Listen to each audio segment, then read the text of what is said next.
It's all about love, marriage, and parenting. This is Happy Family Series with Pastor Vicky Edeke. By the way you smile, I could feel it in your touch. Hello, people. Welcome to another episode of Happy Family Series, and I remain your host, Pastor Vicky Edeke. And last week we started a series on common marriage myths, and I explained to us that myths are stories, statements that have been generally acceptable over the years, and which it doesn't mean they are true anyway. So we started with two last week. Do you remember? For those that have been with us, did you remember what we talked about? Okay. So today we'll be looking at two other marriage myths, and the first one here is that men are polygamous in nature. I know everybody or almost everybody listening to this podcast has heard it at one point in time or the other, and so when a man gets married, some men begin to cheat, and when they are caught or their wives confront them, they say things like, oh, that's the way men are wired.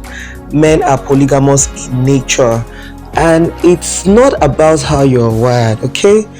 First of all, whose nature? That's the question you ask. I am a certified marriage counselor, but I'm also a pastor. So whatever counsel I'm going to give here is from the Bible, all right? Christianity, for some other religions, they give room for 4, 5 wives and all of that, and some people hide their weaknesses under that thing of, okay, I can marry as many wives as I want. And if it's about the number of wives, men won't cheat, because I have seen several of these people that have 3, 4, 5 wives. At some point they'll get tired of the 3, 4, 5 wives, and they'll still be going after some little girls. So you can see that the problem is not about the number of wives. The problem is that there is a weakness that they have refused to work on, and using that phrase, men are polygamous in nature, to excuse their weaknesses. So like I said before, I said, whose nature? Whose nature? As a Christian, whose nature? Alright? Are you saying that God's nature is polygamous? Because the Bible tells us that as Christians, we have the nature of Christ. Okay? We have the nature of Christ. And Christ is faithful. He is not someone that moves here and there. That's not his nature. Alright, so when God created Adam, how many wives did he create for Adam? He gave Adam just one. And whatever God does, God is actually very intentional, and he sets precedents for us to follow. He created only one wife for Adam. He could have created like 2 or 3, and he would have told us that you need to follow this pattern. But he created just one wife for Adam, meaning that Adam deserved one wife, and that was God's blueprint for marriage. One man, one wife, and that is how it is. I know some people say, oh, in the Old Testament they did this. In the Old Testament this one had 700 wives and all of that.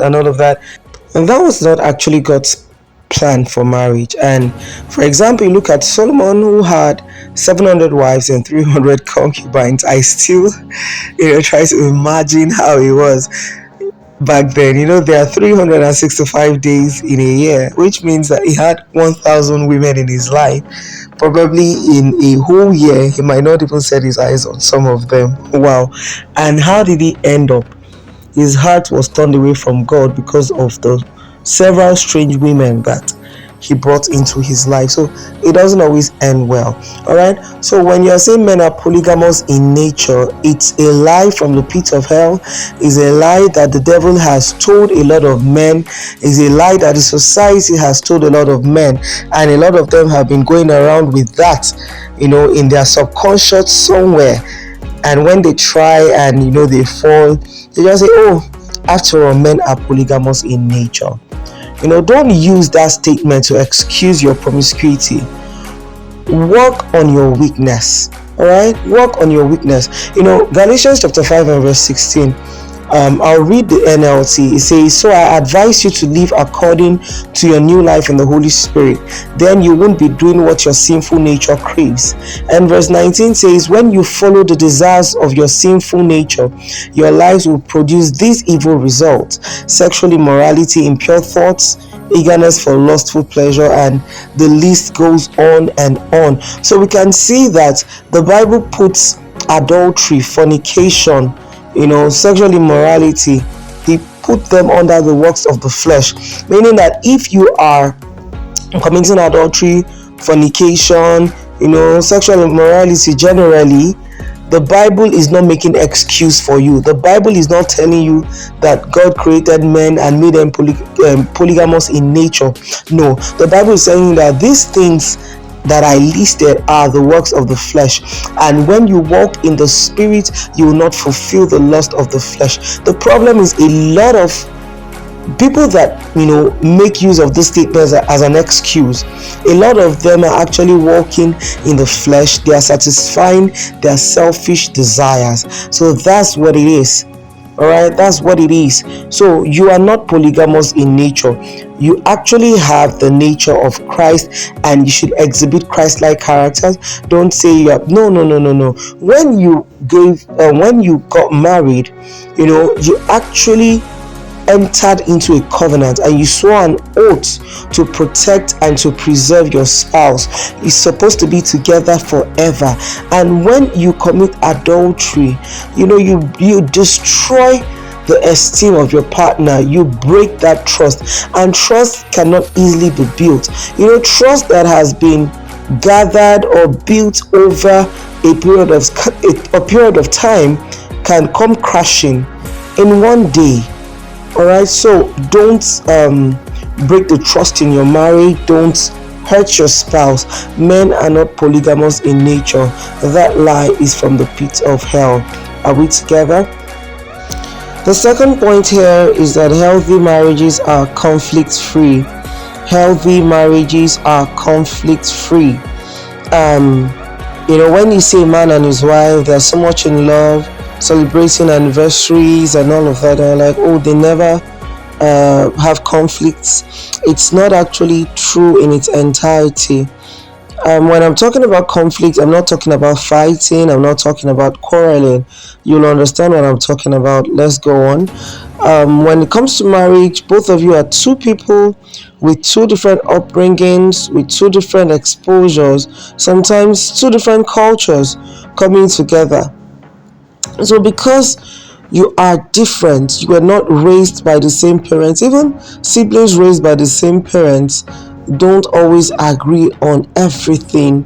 So because you're two different people with two different upbringings, two different exposures, two different cultures and all of that, there might be friction sometimes. There might be disagreements, like you are not seeing things from your spouse's perspective.